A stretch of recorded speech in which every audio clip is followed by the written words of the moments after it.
Episode number 16 की starting होती है और क्वांगलिंग की बातें सुन वो हैरानी से कहती है हुआंग फू वो कौन है, ये नाम तो काफी ज्यादा सुना सुना सा लग रहा है। और फिर वो से चिल्लाती हुई कहती है क्वांगलिंग आखिरकार तुम्हारे कहने का मतलब क्या है, जल्दी से वापस आओ। और फिर शिफ्ट तरफ दूसरी तरफ हुआंग फू का असिस्टेंट उससे कहता है सर रेस्टोरेंट से अभी अभी खबर आई है कि क्वांगलिंग ने अपनी नौकरी छोड़ दी है। और वही हुआंग फू किसी चीज पर साइन करती हुई कहता है हाँ ठीक है। और फिर शिफ्ट तरफ दूसरी तरफ हमें नैन कार में दिखाई जाती है और वहीं वो मन में कह रही होती है वो व्यक्ति कितना ज्यादा जिद्दी है और जब से उसने प्रेटिनिटी टेस्ट करवाने के बारे में जिक्र किया है तब से मैं इसी बारे में सोच रही हूँ और इस तरह तो हम बच नहीं पाएंगे।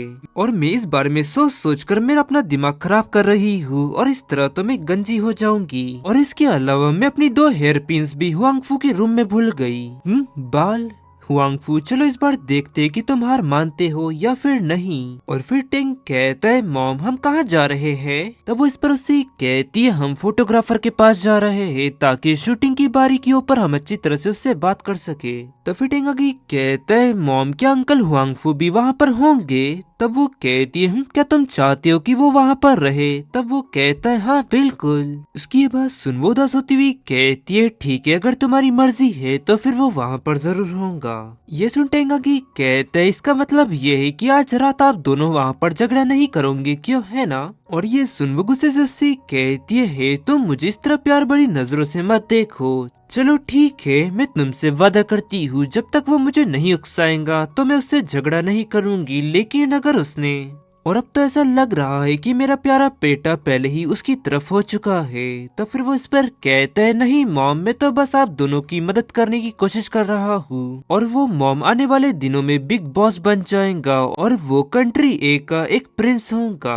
और मॉम मुझे तो ये भी लगता है कि वो आपका पार्टनर बनने के लिए एकदम परफेक्ट है और आप इतनी अच्छी मॉम है तो आप भी ये चाहती है ना कि आपकी शादी एक सफल व्यक्ति से हो। और उसकी ये सब बातें सुन वो मन में कहने लगती है ये सचमुच उसका ही बेटा है, ये भी दिन में सपने देखने लगा है।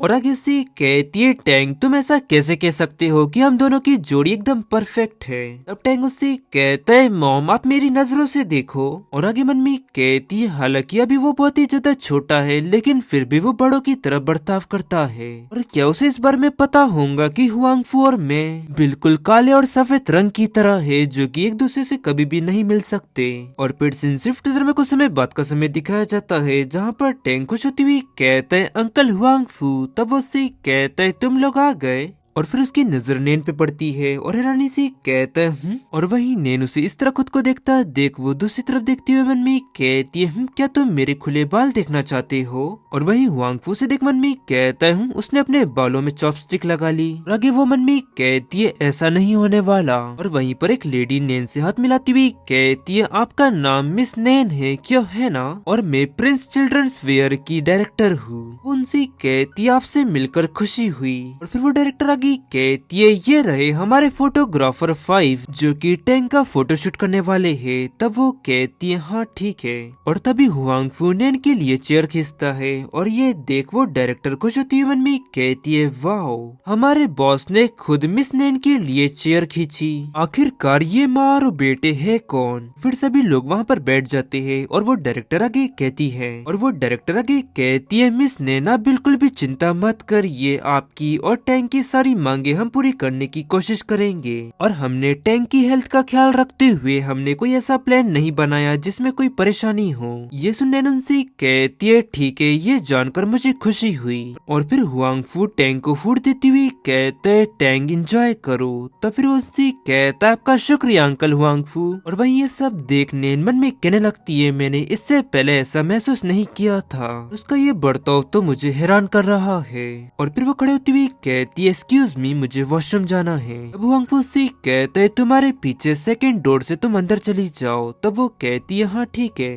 और वहीं टैंक खुश होती हुई कहता है अंकल हुआंग फू मुझे ये एक और चाहिए। तब वो उससे कहता है हाँ जरूर। और फिर नैन वॉशरूम में पहुंचती है और अपने बालों को इकट्ठा करती हुई कहती है मेरे इस बाल की लंबाई लगभग मेरे बेटे के बाल की लंबाई जितनी होनी चाहिए।